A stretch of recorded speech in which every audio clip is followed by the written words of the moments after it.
Hi, welcome to Jack's Continuum. My name is Jack, and it's Jack with a K.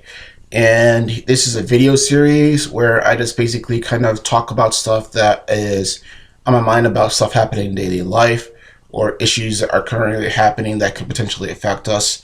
And just kind of post it up so that the record is out there and people can comment on that and add to the conversation and hopefully even maybe create a dialogue, a meaningful dialogue where we can learn from each other and everything else. So, having said that, I want to start out the series with an issue that is somewhat related to that, and that is the issue of the FBI wanting to get into the iPhones of the San Bernardino killers. Basically, they told Apple, "We can't get into this iPhone. We need you to create a program so that we can get into there, get the information to find out who turned these people against us." And Apple's saying no because it's going on a dangerous path and we don't know where this is going to stop. We want to protect the privacy and the rights of our customers, and that's kind of what that's the fundamental issue that's at stake here. And it's an issue that we've been having since 9/11. Where's the line between our privacy and our rights and our safety and security, which might involve violating the other? And that for that reason, I don't think I'm not coming into this saying, yes, I know the answer. This is the right way to do things and stuff like that. Because I don't know what the answer is. I just think that there's going to be consequences one way or the other, however this goes down. Having said that, though, here's what I think is involved in this gray area that we're now dealing with.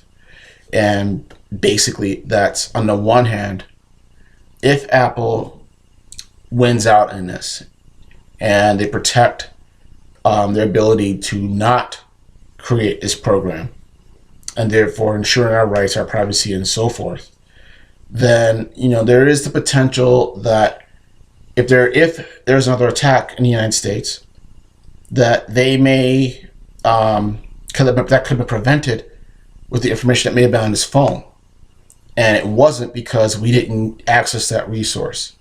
That's kind of what the FBI is afraid of, and that's legitimate. That makes legitimate sense for any person or agency or institution trying to create something to protect people.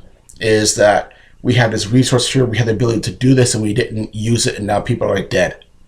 And honestly, if our loved ones, people we cared about, were caught in something like that, then our opinions might switch very quickly, or it might not, depending on how strongly we hold those beliefs.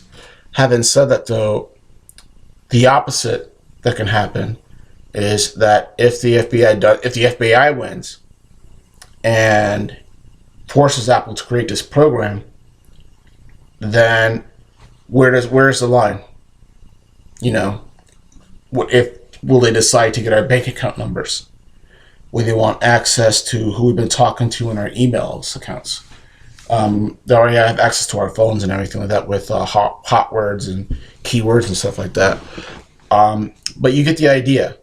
It can be a snowball effect that we don't know, honestly, where it stops.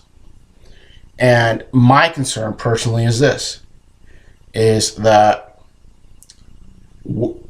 if a program like that was created, and I understand the logic of that,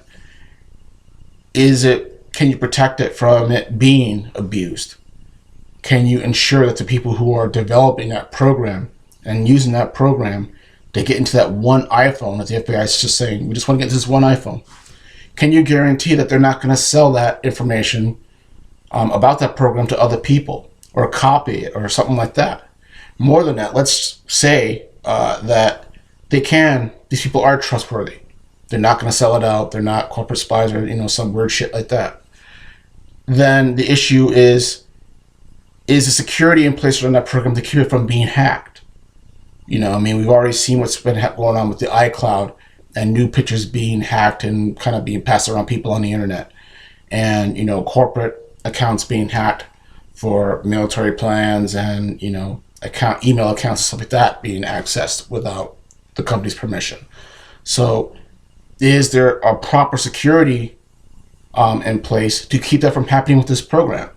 Because at that point, it's not an issue of, is the government going to abuse it, or is Apple going to abuse it? Is it this hacker in, somewhere in Timbuktu who's going to get into our iPhones, hack into our iPhones, get our personal information, our passwords and stuff like that. And that's kind of our concern. It's basically a Pandora's box. And in an issue of, do we keep the box closed and locked, or do we open it a little bit, or try to open it a little bit so we can get this information to prevent this legitimate thing from happening again? And that's why I think it's not a black and white issue, and that is something that needs to be discussed, because we need to decide which set of consequences we want to live with and deal with, and how strongly do we believe that those consequences or of our actions, regardless, that happen with this, are worth it or not. So again, if you have comments, ideas on that, if you disagree, that's perfectly fine. Just put them in, put it below. The email address where you can also send them to if you want to do that is Jack's Continuum, that's all one word, at gmail.com. And I will take a look at those as soon as I can. And again, I hope you guys have a wonderful day, and thanks for watching, and you guys take care.